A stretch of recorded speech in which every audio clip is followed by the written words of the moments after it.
Doesn't wear a watch. He doesn't go out and say, I had half an hour workout with a human today. If he can see you for 2 hours, he's reading you for that 2 hours. So there they're all trotting to the right. I want to lift them up to canter. So I point my horse's body up and ask him to travel around. This is a wonderful little area for me, because this is what I would do at home in about an arena this size.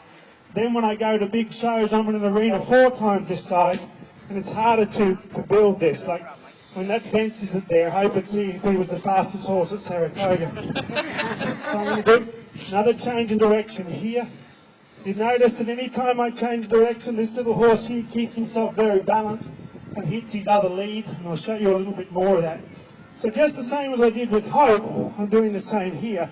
What I'd like to do is move them out a bit though. They're sort of running around, not very team-like. Pride swishing her mane and tail to show you how pretty she is, and the others aren't really working. Here, I'm going to stop. We're going to see where they think the best part of the arena is. Now, every time I stop, they're allowed to stop, but not over there. So I'll give them one more opportunity. A young horse, I'd have to go and spend a lot more time, but I'm going to tell myself, and through my body actions, that if they get past this right shoulder, I'm going to chase them. Let's see if they get past my right shoulder. By that I mean behind my back. Good idea. You might want to slow down a little bit though. I'd hate for you all to pull a muscle. Pride, that's not teamwork.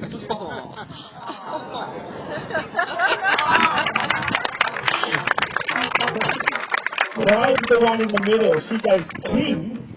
There's no I in team. She said, I should have this arena all to myself, and you should all marvel in my beauty. When I performed at shows, because she's my youngest mare, she's been performing now with me for 2 years. I was going to leave her in Australia with my Australian team, and then a good gelding miner, a little horse that thought he was Jim Carrey, he had to leave him in Australia because he had a recurring injury, and I'm kind of glad I did, because he cracked so many jokes I could never get a straight line out.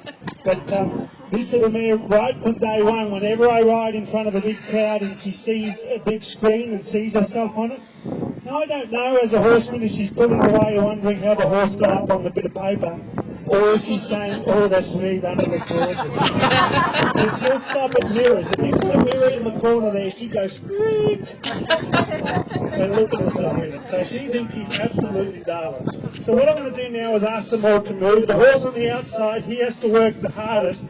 Pride's got a real diva look on her face, but she's staying in position. And look at my number 1 Hope on my right knee. Catch up, boys. What I'm going to do is make it a little tighter for them, so the 2 horses on the outside must work harder.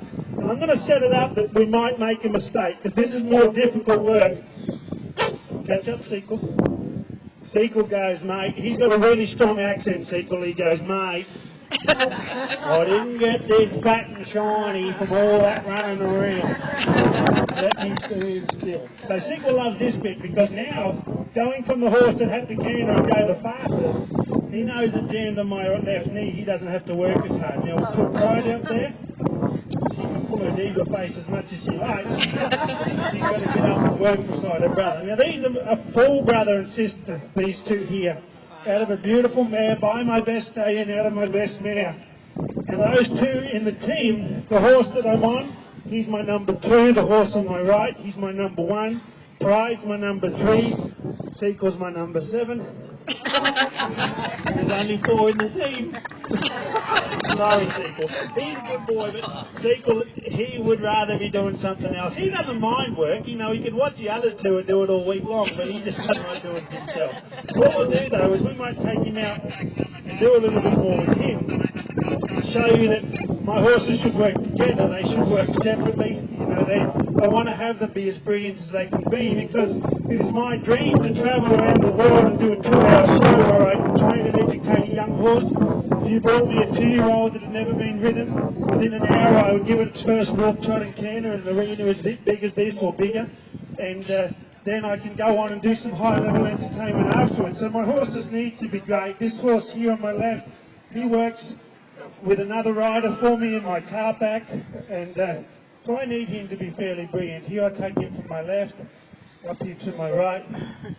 And it shows you what I'm trying to show too, is that I have 4 totally different horses, and yet they can all work in a team. And you know, if you had 4 brilliant ones, if you had 4 brilliant ones like this horse that I'm on, I wouldn't be able to catch it. They'd be running around and diving. When you work him at Liberty, he's just incredible. He's like a Ferrari on hot rod juice. But he's the perfect horse for me to ride. Hope's my bridleless and saddleless horse. You saw him. Pride's here basically for the looks, and he's the muscle over there. So what I'll do with Pride is see if we can do something special. We also did it with her today already, but this is her part of the show. And, you know, normally once a day she's brilliant. 2 or 3 times a day she says, haven't we already done this? So we're going to see if we can set her up. That's a lovely lay down. Would you like to lay out flat for the fans? Now, I'm just going to have to watch Mr. Sequel over here.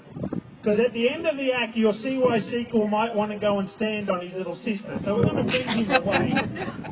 And what we'll do too is we'll leave him there, and we'll bring Hope away too, because sometimes they want to help me when I really don't need the help. So, oh, look at you after you got a little tune-up. Oh, ready to go again. That was awesome. Okay, so Pride, sorry to wake you up, sweetie. You just have a rest. Oh, now look, that's her being really naughty. Now let's see. Wasn't really. When she got up, it was. I'm going to see if I can set that up again. So I need to watch with Pride. She does get in a situation where her head rises and she wants to get away.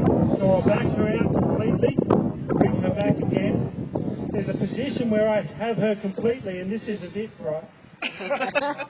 There's a position with her in this bit of work where I have her completely. If I can get her just behind my right knee, she'll go to ground every time like that. If I let her get a little forward on my right knee, she wants to get up and go forward. So you might say, well, how do you stop her getting up? I'll show you. This is the best way to stop a horse from getting up that wants to get up. You just park the other horse. Oh my gosh! Now, please don't cry. Hope, I didn't call for you. So Hope normally has to come. Oh, excuse me, sorry, Pride. There's too many horses to fit on that bit. So what we'll do is come off here because it's starting to rain and I don't want your colour to fade.